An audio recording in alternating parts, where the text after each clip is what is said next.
Well, hello, everyone. I'm not sure if folks can hear me.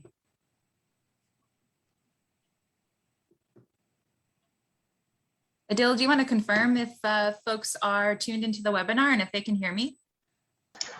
Yeah, we've got 15 people that have come flowing in, so. Okay, this is my first time being a presenter in this view, so I can't see anyone. So I kind of feel like I'm presenting to an empty room, but I guess that's the world that we live in now. We'll give people a few seconds, or well, a few minutes, I think, to trickle in. But if you'd like, feel free to introduce yourself in the chat. That would be great.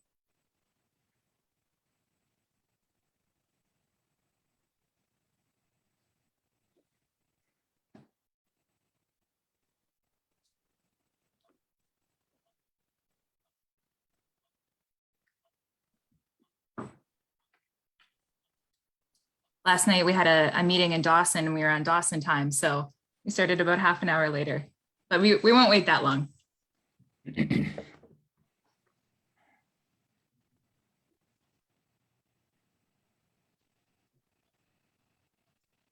Well, I see it's 7:03, so we might as well jump into it. Well, thank you everyone for tuning in. Before I forget, before I say anything, we have made closed captioning available if that's an easier option for you. So you should see at the bottom of the screen on the right-hand side, it will say live transcripts. You can hit that and then it should do an okay job at translating what we're saying. My name is Randy Newton and I'm the Conservation Manager for CPAWS Yukon. And I've been with the organization for 4 really great years. Tonight, I'm joining you from the traditional territory of Kwantlen First Nation and Tr'ondëk Hwëch'in Council. And I think as we all think about the traditional territory that we're on, it's a really good way to anchor this evening because we're thinking about a land use plan and we're talking about the Dawson Region plan, which is embedded in Tr'ondëk Hwëch'in's final agreement. I'd also like to introduce my co-presenter for the evening, Sebastian Jones. Sebastian is with Yukon Conservation Society. He is their fish, wildlife, and habitat analyst. And you're going to hear from him later on in the presentation. And CPAWS is really fortunate. We often get to collaborate with YCS and consider all of them, and Sebastian a close colleague.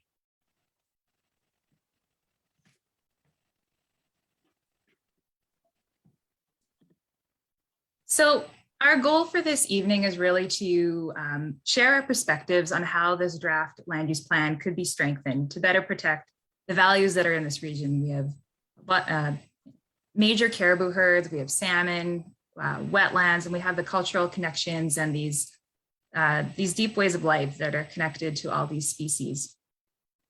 And we also hope that this evening leaves you feeling empowered to contribute to this land use plan, because this document is going to shape the health of the region for decades going forward. And the way it gains strength is through the voices of many people contributing. And so I do hope you'll take the time to send in your thoughts. And before I forget, the engagement period closes on November 1st, which is Monday. So we have until Monday at midnight. And so our outline for the evening, I'm going to start us off with a little bit of context on the planning process. Where are we at? What are the next steps? What can we expect? And then Sebastian is going to give his thoughts on the draft plan and really how it could be improved. And there are some key ways we could make it stronger. Then I'm going to do a bit of a deeper dive into the 40-mile caribou herd and how the plan could better sustain it and give it a strong future. And then we're going to cap off with a Q&A. We'll finish around 8 o'clock. So if you have a question, unfortunately, we aren't able to spotlight people to ask their own question, but what you can do is you can type it into the chat. Either if you're watching on the webinar or if you're on Facebook, you can type it into Facebook and we will get to it then. Chris Ryder, our CPAWS Yukon Executive Director, is going to read them out. And we also have Adil Darvesh, our Communications Manager, and he's working behind the scenes to keep this thing running. And I guess don't feel like this is your only shot to absorb information. You might feel like a little bit of information overload, and we're going to be putting links to resources in the chat. And so you can take the time you need to really let this absorb and percolate. And I'm going to guess that many people tuning in tonight took the time and lent their voice to protecting the peel.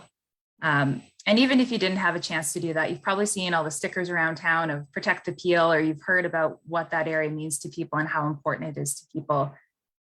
And the Dawson region means just as much to people, and it also needs your voice.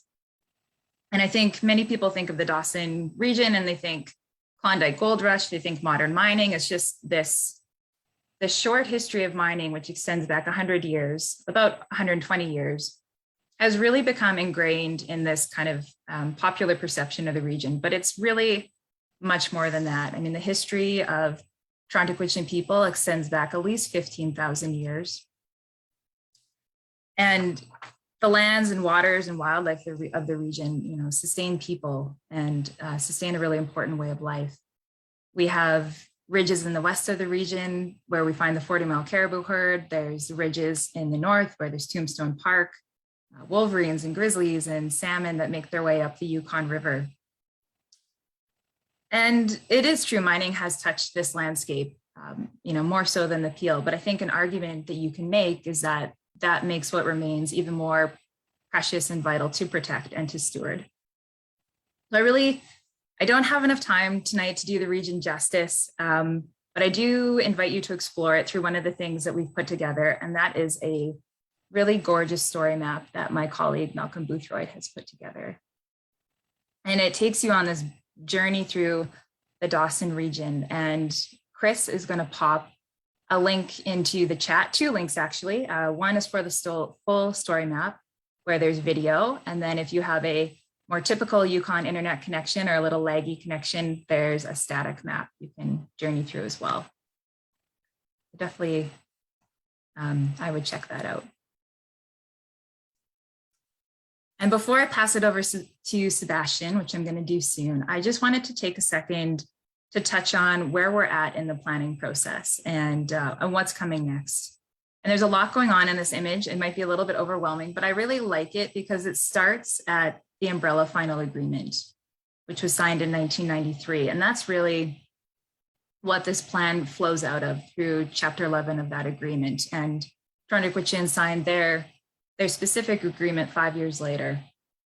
This planning process has had at least one stop and start. It started in 2010. Some of you might remember that. And then it was put on hold when the peel planning fiasco, I guess, went to court. And then they restarted in 2019. And I shouldn't even say restart. It was almost a redo. They sort of scrapped what they had and they started with a new planning commission and they started with a new vision. And so where we're at now, we have a draft plan that was released this summer. It was created by an independent commission, a 6-person commission. There are 3 people on that commission nominated by Yukon government and 3 by Tr'ondëk Hwëch'in. But that's sort of where that relationship stops. They are not representing those governments. They are nominated by them, but they're meant to act independently. And so it's the commission and their planning team that's really listening to what people are saying right now. We're in this fall 2021 public engagement phase. Oh, that didn't work.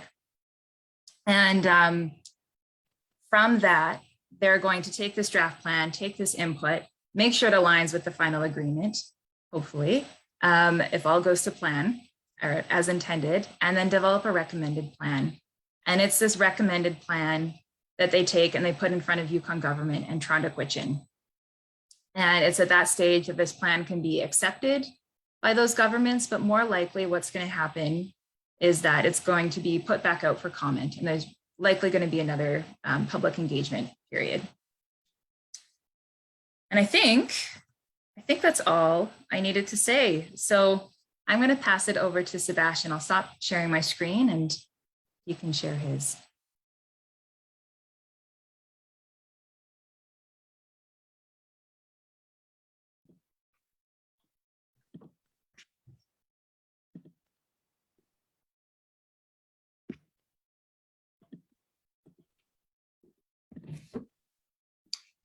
Good evening, everybody. I'm Sebastian Jones. I'm the wildlife analyst at Yukon Conservation Society, and I'm talking to you from the Dawson Planning Region, from my home across the river from Dawson City.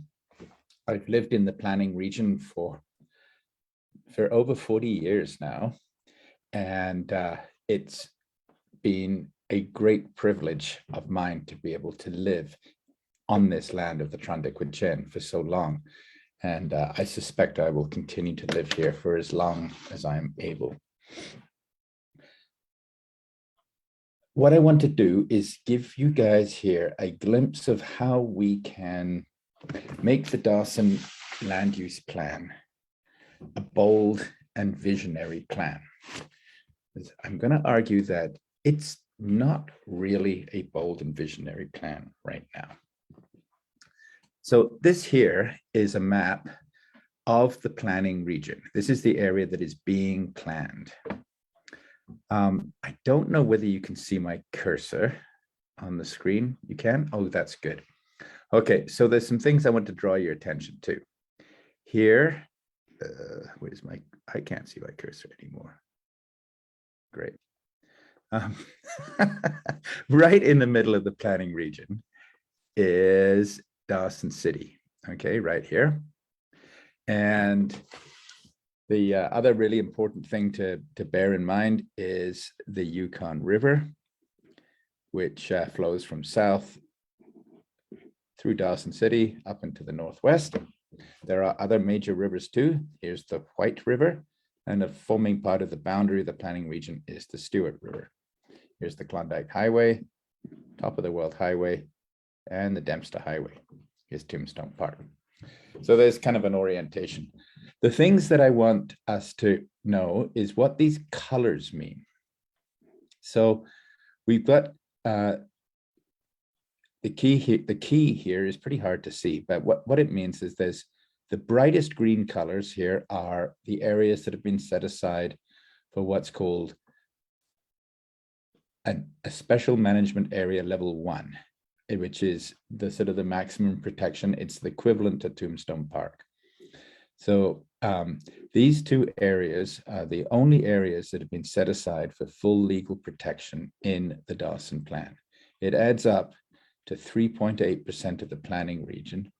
And it becomes even less ambitious when you consider that most of this area is Tr'ondëk Hwëch'in settlement land that they have both the surface and subsurface rights to. It's titled land that they negotiated in the treaty. These sort of olive green areas north of the Yukon River here and adjacent to Tombstone Park, a section here and a section down here, are what they call SMA2, which is Special Management Area Level 2, which are areas which are intended for conservation. However, the Commission has not requested, or is not suggesting that these areas be permanently protected and legally protected. They just want to have that as a planning direction. And we think that that's not really quite strong enough. For example, one thing that they want to do is in the area that's called 15 Shenandoah, next to Dawson City, just north of the Yukon River. That area, the Planning Commission wants to see made into what's called an IPCA, an Indigenous Protected and Conserved Area. However, you can't make legally an IPCA unless the land is legally protected. So we think there's some real holes in the plan. Other things to bear in mind with the colors are the redder color is the area that is set aside for one of the areas that's set aside for industrial use. It's a low level of use. The brownish color is the next level, and the yellow is the next level, and the almost white color is the area that's set aside for most industry.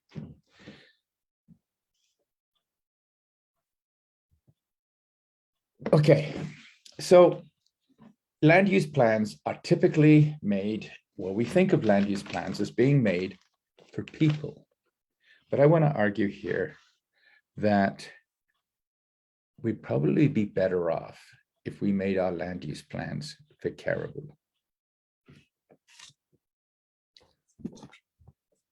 Why should we make plans for caribou? Well, one of the reasons is that caribou are a really good indicator of ecosystem health.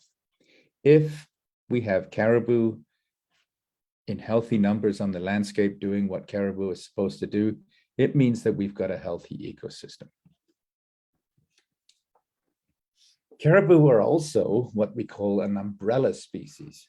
So if we protect the land for caribou, we are also protecting the land for many other species, for wolverine and grizzly bears and moose and wolves and everything like that, and for people too. And the other thing that we need to bear in mind is that if we make a plan that is caribou friendly, that is oriented towards caribou, it will be a strong conservation plan. So whenever I'm thinking about land use planning, I always try to think about caribou first. So this map on this slide here, I want to show you where caribou are in the planning region. So extending down from the north and from the west is the porcupine caribou herd. And it extends down is the blue mound boundary here. So it extends down over the northern part of the planning region. The next big, and most people have heard of the porcupine caribou herd. The next big caribou herd that is important to the planning region is the 40-mile caribou herd. And here's its boundary in brown here. This is the caribou herd that once upon a time was much bigger than the porcupine caribou herd. It migrated all the way from Fairbanks to Whitehorse, and it contained as many as 400,000 or 500,000 animals at one time. It was grossly overhunted and almost disappeared. Through heroic efforts in both Alaska and the Yukon, the numbers have climbed back up to 50 to 80,000 animals. It's probably in a bit of decline right now because it's running out of a really good range. So that's another reason to make sure that the range in the planning region is protected. Down in the bottom left, we have the Nelchina herd. And this is another migratory herd that comes from Alaska. It's a lot smaller than the porcupine herd, than the porcupine or 40-mile herd, but it acts the same way. And it's mostly in Alaska, but it also does come into the Yukon. We have here the Heart River herd, which people who've been to Tombstone Park and have seen caribou, these are probably the caribou you've seen there. So it also ranges into the planning region. And then the final one I want to mention here is the Clear Creek caribou herd. And this is about half of it in the Dawson region and about half of it in Tr'ondëk country based out of Mayo. And this caribou herd is unfortunate enough to have one of the busiest placer mining areas right in the core part of its herd, of its range. So we've seen the draft plan map. I've shown you where the caribou are. Now I want to show you a couple of visions of the planning region. The first one is the vision provided by the Yukon government. This is where they think areas of high conservation value should be and where potential protected areas are. So you can see that what they're suggesting is areas north of the Yukon River, adjacent to Tombstone Park.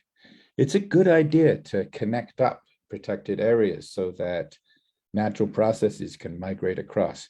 But you see, they've also got carved out these blank spots in the middle, and these are where mineral claims are. And so they've decided to cut those out of any protected areas.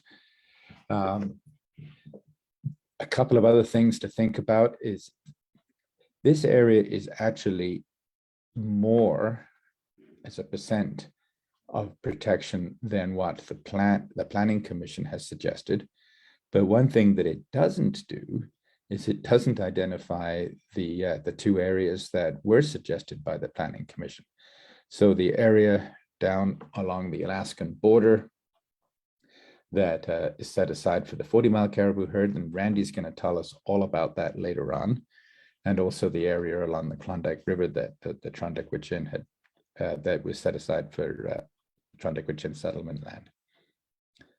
This considerably greener map is the map that the Tr'ondëk Hwëch'in have put forward as their conservation values area. And you see that there's a lot more areas here that they want to see set aside for conservation. The entire area north of the Yukon River, the entire 40-mile caribou core range right up against the Alaskan border heading south, a corridor along the Yukon River and the Stewart River. And down in the bottom left-hand corner, a piece of a large wetland that extends south and west there called the Scotty Creek wetland. It also shows where industry should be able to take place. And so we see these reddish and whitish areas, and those are the areas where some mining takes place now and places where they think that more mining could take place in the future. So those are three visions: the Commission's vision, the Yukon government's vision, and the Tr'ondëk Hwëch'in's vision. I think we can supply a vision too.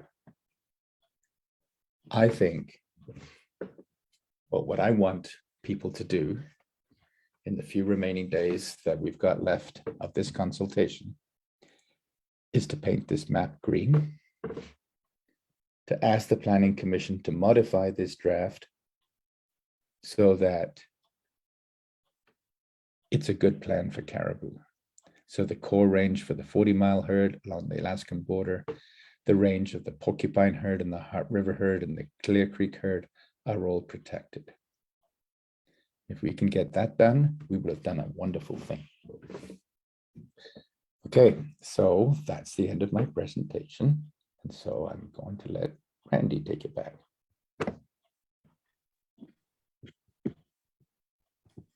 Thanks, Sebastian. I hadn't seen your presentation and I love how you framed that.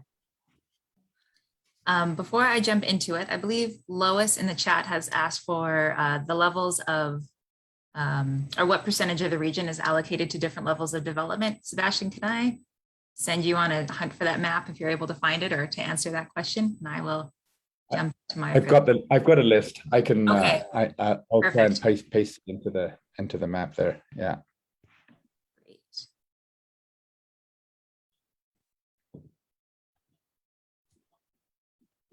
Okay. I'm going to jump in and speak more about the 40-mile caribou herd. And I was fortunate enough a few days ago to be able to present to the Dawson Region Planning Commission. And so this is part of the presentation I gave to them. And I chose to call it sustaining, at that time, as ecological systems in the Dawson region. And now I'm speaking to the caribou, so an ecological system. And the reason I said that is really as a nod to the definition of sustainable development that's in the umbrella final agreement. Because I think achieving sustainable development is really at the heart of land use planning. And it's a goal in Chapter 11 is really what we're working towards. And it provides a pretty clear path for us. It's development, it's beneficial socioeconomic change that does not undermine ecological and social systems that communities and societies depend on. And I think in terms of caribou, that sets a pretty strong direction. It doesn't say shut down industry, but it goes beyond what we often hear of speaking about balance. And instead it applies a really high standard of care that we owe caribou and that we owe other species. And we need to make sure that we're setting the 40-mile caribou up for success. And so I think as we think about this plan, it's really important that we ground it in terms of reconciliation and respect for the final agreements. And so as I was thinking about that, one of the documents I turned to was Together Today for Our Children Tomorrow, and really one of those foundational documents that led to the final agreements. And one of the lines in it really stood out to me. And on page 33, it says the protection of the caribou must be part of any Yukon settlement. We know what happened to the buffalo, and we will not let this happen to the caribou. And I think this was a document that was presented to the federal government in the 1970s. And, you know, now looking at things, unfortunately, you could just as easily say, we know what happened to the caribou in the South, and we will not let this happen to the caribou here. And that's really how I think about this, growing up in Alberta, where caribou herds have just plummeted, and the relationship that people have to them is disconnected. It's just not there anymore. And so this is one of the reasons I wanted to tell the story of the 40-mile caribou herd. And a century ago, the herd numbered around 250,000 animals, and once ranged throughout the central Yukon and Alaska, and even as far as Whitehorse. And there's stories of them taking days to cross the Yukon River, and boats having to moor up and wait. And that was just how things were. And they had a population of 250,000 animals at their peak or more. But in 1973, that crashed to just under 6,000. Barren ground or migratory caribou, they are a boom bust animal. They do go up and down, but this was also in part to overhunting is part of that story, and roads and access are part of that story. But for the last 50 years, there's been a really concerted recovery effort. It's included a ban on hunting. It's included Tr'ondëk Hwëch'in voluntarily giving up hunting. And from those numbers of those pretty scary numbers of 6,000, we've been able to boost the herd. So now it sort of fluctuates between 60 to 80,000 animals today. But this recovery hasn't been complete. These animals have not been able to extend back out into their traditional range. And the worry with that is that they could be exceeding their carrying capacity, meaning there's so many animals in one space that they're getting in danger of eating themselves out of house and home. And that, of course, puts them at risk of another population decline, unless they can start expanding back out to their traditional areas. And so even though these are species that go up and down, there's still things that we can do to support them in this plan. And it makes it so vital to protect the habitat they need, and the habitat they need to, their migratory pathways that they need to reach that habitat.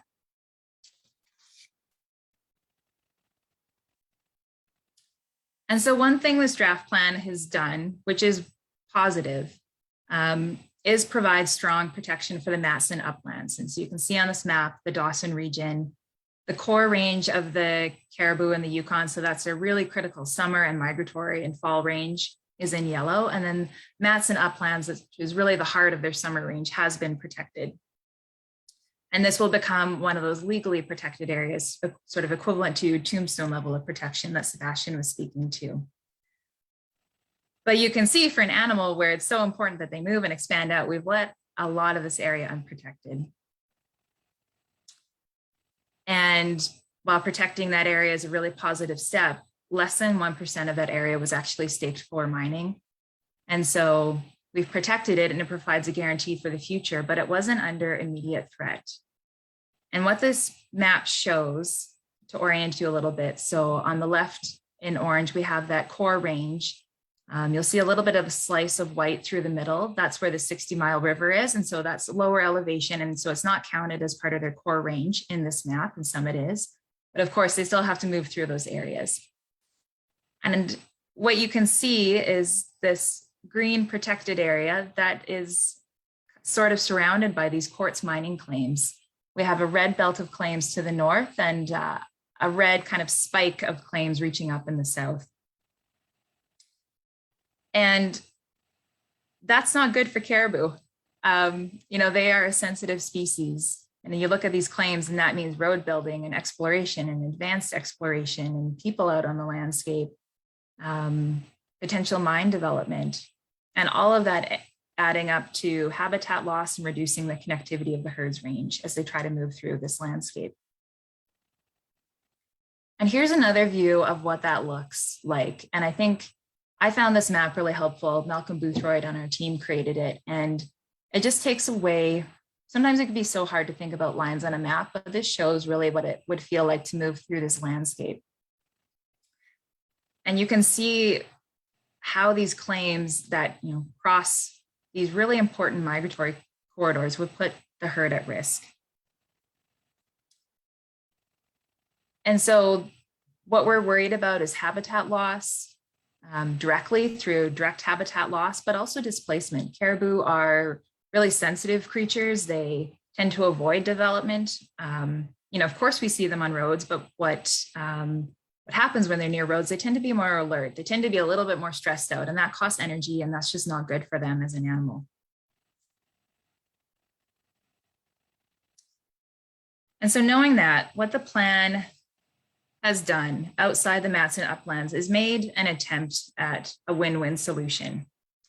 So caribou and development can coexist. And I should say win-win with, I don't know, dread on my face, I think, because I've heard that so many times in so many different contexts of we can make working landscapes work for caribou. But I think if we look to other places like Alberta and British Columbia, we've seen that that's been sort of an abysmal failure. And I don't think we can meet this high standard that's set, that the regional planning process sets of sustainable development that doesn't undermine ecological systems. So I'll need a second to walk through this figure. So on the left, we've got their core range, and there's quartz claims outlined in red. And then in the middle is how the plan has zoned for caribou. So you can see the green is the Matson uplands. And the part I'm going to explain first is this section here in the middle. This is sort of the simpler section to explain, and that's where I'm going to jump in. And And so in the plan, this is what's called an ISA 3, an Integrated Stewardship Area 3, which is kind of a fancy way of saying an area where there's a lot of development allowed. This is an industrial landscape. And that's just bad news for caribou. I think it has no business being in the heart of their migratory range. If you look at where some of the quartz mining claims are located, you can sort of guess maybe why this area didn't receive a lower level of development or it wasn't protected. But this plan has policies in it and mitigation strategies that it is put forward as a way to try and allow caribou and development to coexist, things like timing windows and road closures. But the concern with that is there's a lot of shoulds instead of shalls. So companies should do this, not they shall do this. And there's also a lot of development or disturbance should be minimized instead of shall be avoided. And so there's these little cracks that can creep out, and you can see how the intent of protecting caribou can get chipped away pretty quickly. And what makes this landscape so vital for caribou can get chipped away pretty quickly.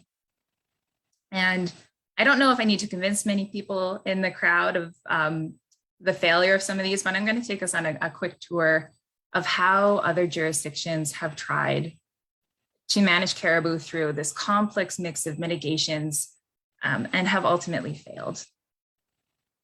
And so I just grabbed a few papers. If you look at papers from the 1990s, some of them are still hopeful, but the ones from recent are pretty bleak. This one is from 2020, looked at 65 environmental assessments that involved caribou. These are federal assessments. And only one project was denied, and that wasn't because of caribou. And what the authors found is most projects went ahead because of promises of mitigation strategies, but the effectiveness of these was not proven. And we've seen that time and again. We're putting forward all these ideas and suggestions, but we don't know if they actually work. And they found environmental assessment is meant to achieve win-win solutions, but fortunately the case for caribou and biodiversity is usually win for development and almost always lose for caribou. And we know these strategies aren't working because we keep seeing species decline. They have these downward trajectories. This one is from 2017, looking at, despite all this effort and money put into mitigation measures for oil and gas in Alberta, timing restrictions and closing down roads, that none have prevented the continued declines of Alberta's boreal caribou. And things are now so bleak that Alberta, that researchers, ecologists and biologists who love caribou are putting forward the idea that we need to triage these populations. We don't have the resources to save all of them. There's 12 populations of caribou in Alberta, and if current population trends continue, we can expect within 30 years that only 3 are going to be sticking around. So these authors put forward, we know that after 30 years of industry guidelines and best practices and various restrictions that Alberta's woodland caribou are now closer to extirpation than they ever have been. So I'm ending it on a little bit of well, I'm not ending it. Sorry to leave you on such a bleak note. I mean, the point is to show how difficult it is to make these working landscapes work for caribou. And I think the chances of not getting it right are too high. The plan has tried to put forward another solution. And it's this stripy area on the map that I'll be talking about. And it's what they're calling the Caribou Corridor Management Unit. And the idea behind this zone is that the high ridgetop areas in this landscape would have a lower limit or a lower level of development that's allowed. And then the lower, the valley bottoms in this unit would have higher levels of development allowed. So the thinking is caribou need ridgetops. And so let's try and keep development low. And then hopefully, even though we're allowing development in this migratory range, maybe we can find some way for caribou and development to coexist. But the real issue with this approach, sure, it's a relatively low level of development spread across this landscape. But the issue with it is when they're calculating these thresholds of how much development is allowed, it's calculated over 800 square kilometers. And it means that you can still have a whole bunch of development packed into a small space. You can still have exactly the wrong type of development in the wrong space and high enough levels of disturbance that it starts to mean bad news for caribou. And this can include new road developments. And roads are like caribou. They seek that path of least resistance. And we know the caribou avoid them. It can disrupt their migration. It can displace them. It can make it easier for predators to access them, whether that's wolves or people. And so there's the same mix of mitigation strategies included in this area as there are in that darker orange area, but there's the same risk that they won't work. And I think we owe the caribou more certainty than that. And so let's just protect the entire core range of the 40-mile caribou. I think this is a species that's existed for thousands of years, been on this landscape. We have these deep cultural ties to the species. And then in the areas that are less sensitive, they do have winter habitat that's sort of spread like fingers throughout the planning region. In those areas, those less sensitive areas, then we can make sure development stays below those levels that will harm the herd.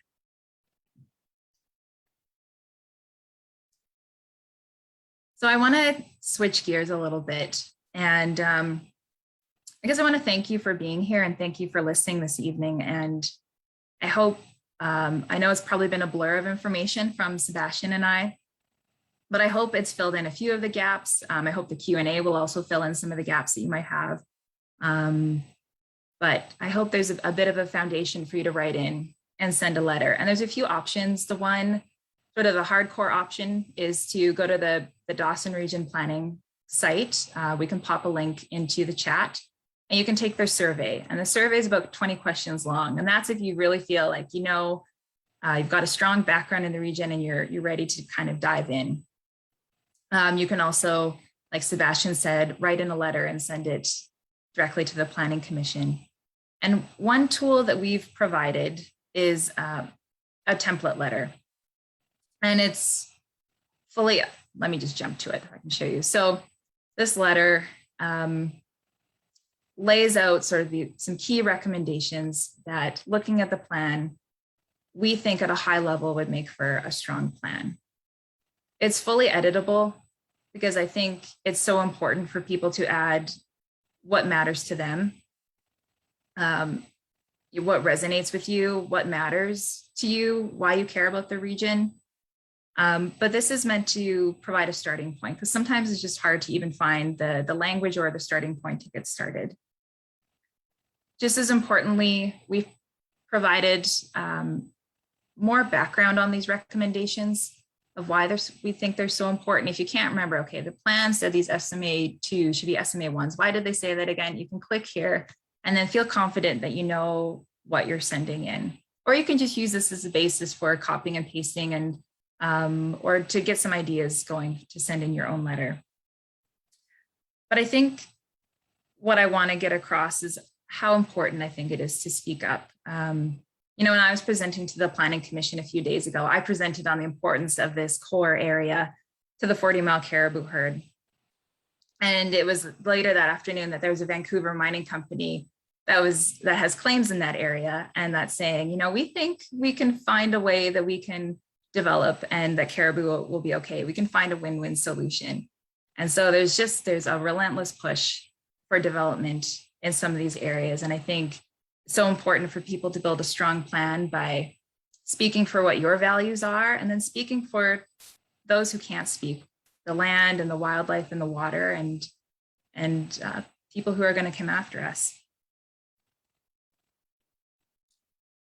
This is just a quick view of some of those recommendations that we're putting forward in the plan or in our letter of expanding those protections. We're protecting these really critical areas that Sebastian has outlined. Upgrading this protection so we have strong protections, lasting protections, and providing tools so Tr'ondëk Hwëch'in can co-manage their traditional lands. Protecting wetland values and that best possible level of protection for wetlands, which are so important in the region. And keeping disturbance at levels ecosystems can tolerate. We know there's going to be disturbance in some of the landscape. There's going to be development, but let's make sure we're not pushing that landscape too hard and too fast. And I just wanted to end it on this note. I thought these words were really beautiful from Georgia Hammond. She's a Dawson resident and provided a story for our story map. And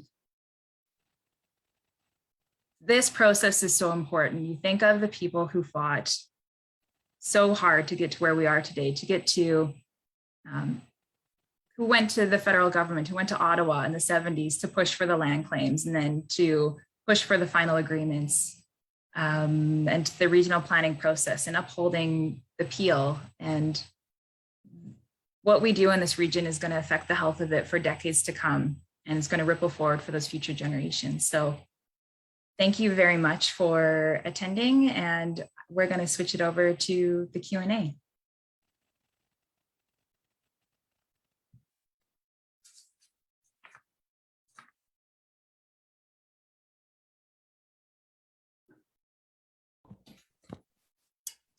Hi, everyone. I get to be the moderator for this Q&A, which is really exciting.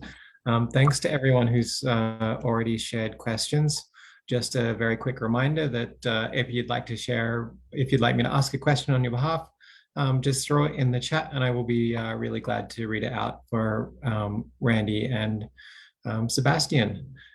Sebastian, I know you've been doing some digging to make sure you have the answer for this first question, but this one comes from Lois Moorcroft, who asks, what is the total percentage of land in the planning area that's designated for the different levels of industrial use? I'll just repeat that question again, which is, what is the total percentage of land in the planning area that's designated for the different levels of industrial use?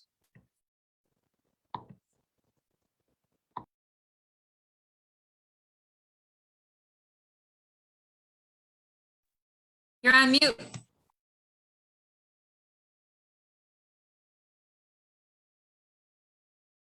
Thanks for the question, Lois. It's a question that I asked right away, and I think it is important to know. So the plan proposes, as I said, 3.8% of new fully protected areas. On top of that, one can add Tombstone Park, which is also fully protected, and that's an additional 5.3%. So that adds up to almost 9% of the planning region that winds up being fully protected. They have designated about 35% of the planning region as what they call SMA2, which is intended for conservation, but it has no legal status. And it does allow for the development of the mineral claims within those blocks. I showed you that one map which had the Yukon government map with the white chunks sliced out of them. Most of those areas were SMA2s, and so it's certainly not industrial landscape, but it's not really it doesn't count towards national or international standards for a protected area. And so I suggest that it doesn't count for a protected area in the Yukon either. It gets a little bit more complicated to add up the numbers for the integrated stewardship areas. So I actually should talk a little bit about what ISA or integrated stewardship area means. I'm not sure, I can't remember if Randy mentioned that or not, but one of the innovations that this plan has, which is actually quite good, is that they've got the concept that people should be stewards of the land rather than users of the land. And it's a really good idea. And so the areas of the land that are set aside for human use, industrial type use, they're calling integrated stewardship areas rather than what most plans call integrated management areas. So nonetheless, despite the tone of integrated stewardship areas, the integrated stewardship area level 4, which is the highest level of industry, is 17.8, just under 18%. And ISA 3, which is the next level down, is 13%. The thing that we need to remember for these is that both of these have thresholds of disturbance, which are 2.5 to 5 times higher than that in the Peel or in the North Yukon. So they have the same sort of designations in the North Yukon plan and in the Peel plan, but the amount of disturbance allowed in those plans is much lower. The lowest level of disturbance ones are ISA 1. And I think there's a good opportunity to flip a big one, which is the area centered around the White River down in the southwest corner next to the Scotty Creek wetlands that Randy mentioned. And that's an ISA 1. It's got super high cultural and ecological values, lots of wetlands, lots of Beringian steppe. It's key migration path for the 40-mile caribou if they want to extend south to the Dawson Range and start to use the whole Yukon range. I think it's a really important piece of land. And it covers 10% of the planning region. And I think we can flip that. I hope that answers your question, Lois.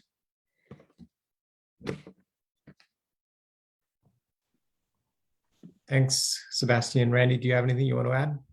Sorry, Randy, do you have anything you want to add? No, I think Sebastian covered it well. Perfect. Well, let's go to the next question. This one comes from it's either Sandy or Lois. I'm not sure which one asked this question, but we'll say it's a joint effort. But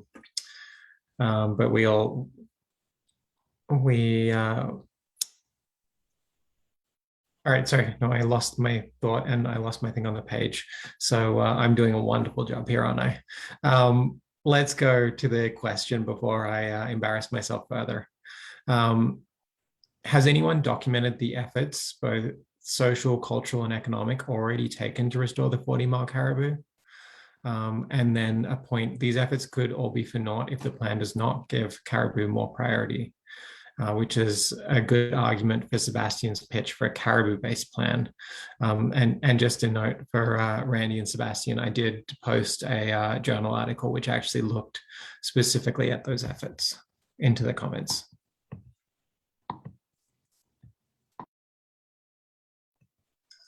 Do either of you want to respond to that? I can say I'm not sure about how it's been recorded. Sebastian might have a better idea, but I completely agree with that statement of we have this spectacular recovery, not a complete recovery, but I think you think of that Tr'ondëk Hwëch'in voluntarily stopped harvesting the herd, a herd that they had a very deep cultural connection with, and how, you know, the sacrifice that involves, the efforts of so many people to figure out how to help this herd. And then we could potentially risk it for a speculative exploration project. Even if it's not speculative, you know, even if there is gold there, you know, how do we weigh that? We think of the future of this herd and its past. And I think, yeah, it's hard to think that it might go the other way.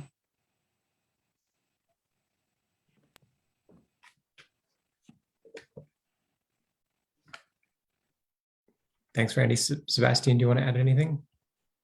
No, I think that's, I think Randy's done a good job there. That's fine. I've got enough. Wonderful. This is going so easily so far.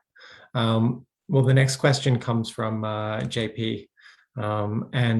This question is, what was the response that you received from the panel to the presentation that you made? Yeah, the commission, I think they're taking their role very seriously. They know the magnitude of this plan. We heard that in the meeting. They spoke a lot about the honor and the weight that they feel being in this position. They're hearing a lot of things. And so what they've decided is they asked some clarifying questions and some follow-up questions, but they didn't tell me that I was on track. They didn't tell me that I was off track, and they didn't tell that to anyone. And I think that's appropriate. And, you know, they can let this information percolate and come together as a group and then put out a draft plan or a recommended plan. And I'd like to point out as well that since the draft plan dropped in middle of June, people such as Randy and I and a few others have been constantly following the commission around making the case for a higher level of protection. So they've heard it articulated many different ways as clearly as we can. We've come up with many different reasons why the plan needs to go further greener. And in the last few days, I think I started to see some progress. So I'm starting to feel a little bit more optimistic. So a push from the public could be all it really takes. Thanks to you both. I'm just going to take my my moderator hat off for just 1 second. I'll put it back on quickly because I've got really bad hat hair right now. But one thing I think is worth just adding to that is one of the things we see, I think, from the commission is that the SMA2s are for the most part coming from a really good place. It's from a place of wanting to protect the land. It's wanting to ensure that wildlife is still able to thrive. And one of the things we hear is not wanting to put a target on those landscapes in the same way that some people perceive Tombstone to have a target. And so the reason why I raise this is because I think it's something that we're trying to address, that there are really good ways that those landscapes can be protected. And Randy and Sebastian are both doing an incredible job of that.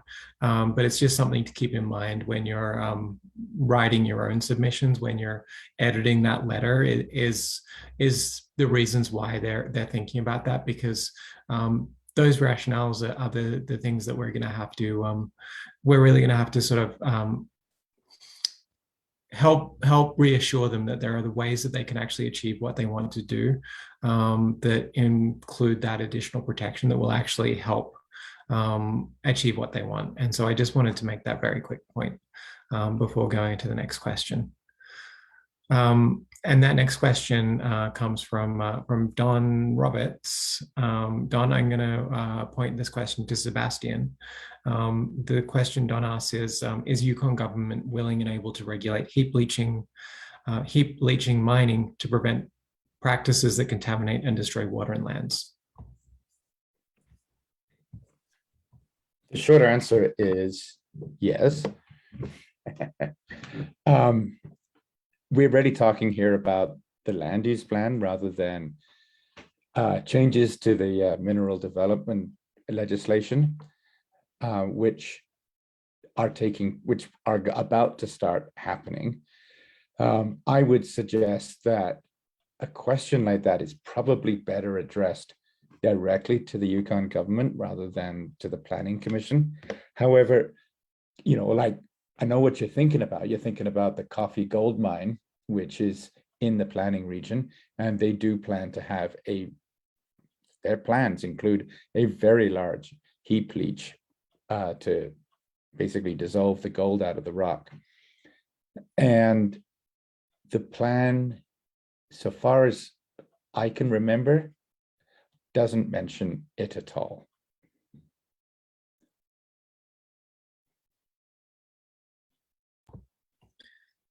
Thanks, Sebastian. Well, let's move on to the next question. This one is another question from Sandy and Lois. It's getting near 8, so why don't we make this? We've got 2 more questions that I've received already, so why don't we try and get through those 2 questions, and then we'll leave it to you both to close. But this second last question, I think will be a quick one, which is how does the quantity of protected areas in the draft plan compare to what Tr'ondëk Hwëch'in First Nation is recommending? Kind of quick. So, so the areas that Tr'ondëk Hwëch'in has identified, the slight tweak I would make to that is they've called them conservation priorities. And so they've said 60% of the region, that's our conservation priority. And that's based on a really in-depth ecological analysis that Wildlife Conservation Society helped out with. And that's based on knowledge from their citizens, from interviews, and also looking back and thinking about what are these really culturally important areas. And so I can't say it's a 1-for-1 that Tr'ondëk Hwëch'in will be saying these areas must be protected. I haven't seen their submission to the commission, but I think it's indicative that these areas are deserve a high level of protection. So 60% identified for conservation priorities, and then in that the draft plan, 3.8% identified for legal protection. And then when you include tombstone and those SMA2s, which are more like a staking withdrawal, it's about 40%. I think the one difference for me is that the SMA2s, they're just a legal withdrawal. They wouldn't have those management plans, and those management plans are really that framework for Tr'ondëk Hwëch'in to co-manage their traditional lands, and it's that presence on the land, and not just an absence of withdrawal. And I think that's really critical into honoring the final agreement. Thanks, Randy. Sebastian, do you have anything to add to that, or should we go on to that last question? No, I think no, that was perfect. Okay, well, let's go to this last question, and this one comes from Julie Frisch. Julie asks, do you think there will be another comment period after the plan goes to Tr'ondëk Hwëch'in and Yukon government, and when might that be? And a follow-up to that is when might we get the final recommended plan? So what happens next after November the 1st is the commission and the staff are going to digest all of the comments, and they're going to come up with a recommended plan. They will present this to the Yukon government and to the Tr'ondëk Hwëch'in, and it is their job to consult on the recommended plan. There will be opportunities for more comments on the recommended plan. And should it become a final, sorry, go ahead, Randy. I was just going to say, the last time I looked at the timeline, and this is always subject to shift, I think they're aiming for that recommended plan in March of 2021. And so we'll keep on top of that, and we'll let people know if that changes, and we'll give reminders that it's coming out.